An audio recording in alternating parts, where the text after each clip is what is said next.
6 giorni di enduro, ora che i motori si sono spenti, che cosa è rimasto? Ciao, sono Federico Biffignandi, giornalista professionista e questa è una nuova puntata di IN, il contenuto di inchiesta e informazione di Maresana Web TV.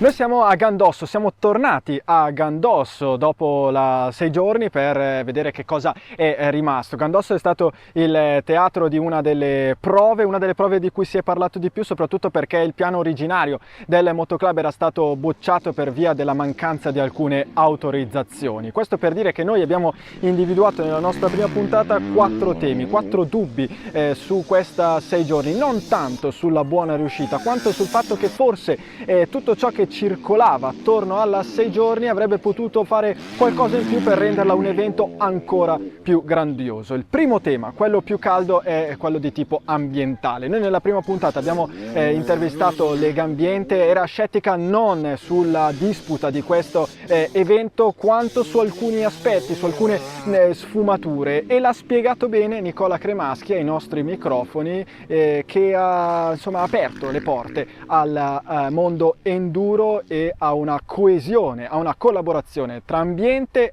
e motori. Gli eventi sono una cosa bellissima, bisogna organizzarli cum grano salis, come dicevano i latini, vuol dire pensandoci e facendo in modo che le cose risultino le più sostenibili a 360 gradi per tutti. Ci sarebbe piaciuto avere in mano le mappe, i percorsi già da tempo, poter andare sui territori e vedere che cosa c'è su quei territori e magari suggerire delle alternative.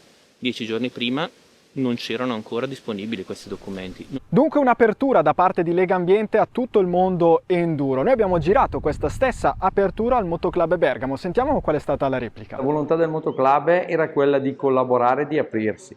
Le tempistiche veramente strette hanno compresso tante attività e hanno necessariamente comportato il taglio di queste cose. La seconda domanda che ci siamo posti è quanto il mondo del turismo bergamasco ha aiutato la 6 giorni di enduro ad avere una risonanza internazionale e a portare partecipanti e spettatori a visitare il territorio bergamasco. E noi abbiamo chiesto proprio a Visit Bergamo e al presidente Christopher Sanchez che cosa abbiano fatto per trainare la 6 giorni di enduro, e lo stesso presidente ci ha spiegato che il lavoro di Visit Bergamo è stato molto nella fase di preparazione e nella fase di lancio e di inaugurale della 6 giorni con la sfilata in centro città. Sono stati forniti al Motoclub alcuni materiali informativi destinati però soprattutto ai giornalisti, in modo che potessero scrivere articoli relativi al territorio bergamasco. Per il resto però, ha detto Christopher Sanchez, l'enduro è uno sport molto settoriale, per cui il lavoro di Visit Bergamo si è fermato un po' lì. Il Motoclub ha trovato grandissimi supporto da parte,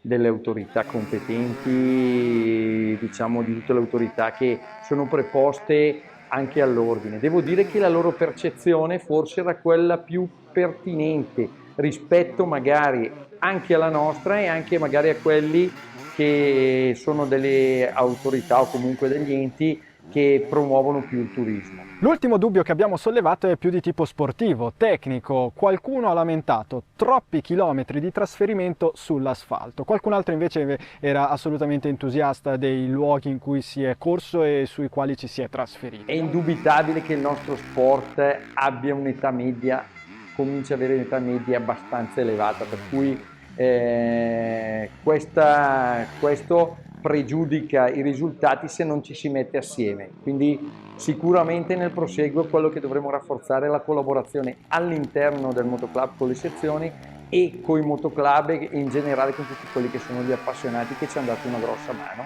ma che poteva essere sicuramente anche più ancora implementata. Probabilmente per salvare l'essenza dell'enduro bisognerà valorizzare le prove cosiddette di enduro test in linea, quindi quelle che sono un po' più vicine a un aspetto anche di Amarcorsi, diciamo, delle vecchie gare impegnative alla bergamasca degli anni 60 e 70 in cui arrivavano pochissimi. Siamo alla bandiera a scacchi di queste nostre due puntate relative alla 6 giorni di enduro. Abbiamo raccolto dunque un po' tutte le voci, sia quelle a favore che quelle più contro, e dunque in chiusura resta ancora una domanda. L'Italia ha vinto la 6 giorni di enduro, ma il sistema Bergamo ha vinto o poteva valorizzare ancora meglio questo evento? Il tracciato e controllare il potere.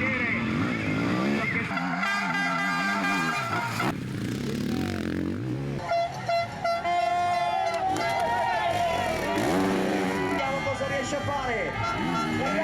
Come la tenuta lì, come la